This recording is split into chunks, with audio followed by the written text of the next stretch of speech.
түр өөрөө чинь нэг асуулт нэг гоё зүйл гарч ирсэн. Хинд ямар ач холбогдолтой бай гэдэг юм гарч ирж байна шүү дээ. Тэнд би хариулахад манай төсөл бол 3 талаас ач холбогдолтой. За нэгт иргэн буюу одоо эрүүл мэндийн байгууллагаар үйлчлүүлж байгаа хүмүүст бид илүү үйлчлэгийг нь амар хялбар болгож өгье. Илүү өрсөлдөхөөс төвчний чанар болон үнийн одоо амлалтыг бид гаргаж өгье. Хамгийн гол нь бид амар хялбар дотор чинь хүнд илүү ойртуулж өгье гэж байгаа. Тийм ч учраас манай кэрийн ураа үргэлж дэрэгдэж байгаа. Кэр үргэлж дэрэгдэж.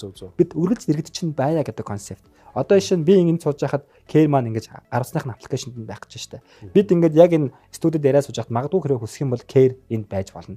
А мөн дээрээс нь хэрэг хүсэх юм бол бид гүйж гарах юм бол магадгүй манай та бүхний офисын гадаа манай кэр байх боломжтой гэсэн үг. Тийм учраас үргэлж дэргэд гэдэг концептаараа явж байгаа. За хоёрт нь бол хин ач холбогдолтой юм гэхээр энэ одоо эрүүл мэндийн салбарын ач холбогдолтой.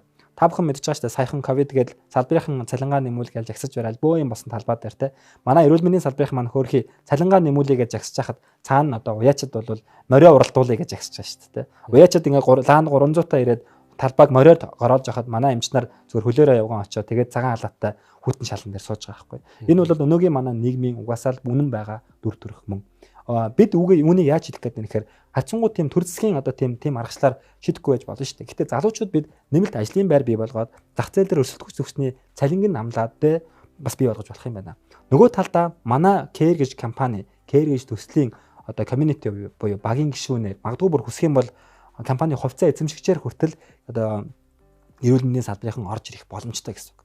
Өөрөөр хэлбэл гэхдээ энэ хувьцаа эзэмшлийн асуудал бол энэ токентэй ерөөсөө хамааралтай зүйл биш шүү. Токен эзэмших процесстай хуулиараач болохгүй. Энийг бол бид өөр сувгаар магадгүй нээж өгнө буюу кэрчл өөрөө цаашаа IPO хийх ч юм уу тийм ээ. Олон нийтэд хувьцаагаа санал болгох ийм одоо засаглалын зөв арга зам руу орох юм.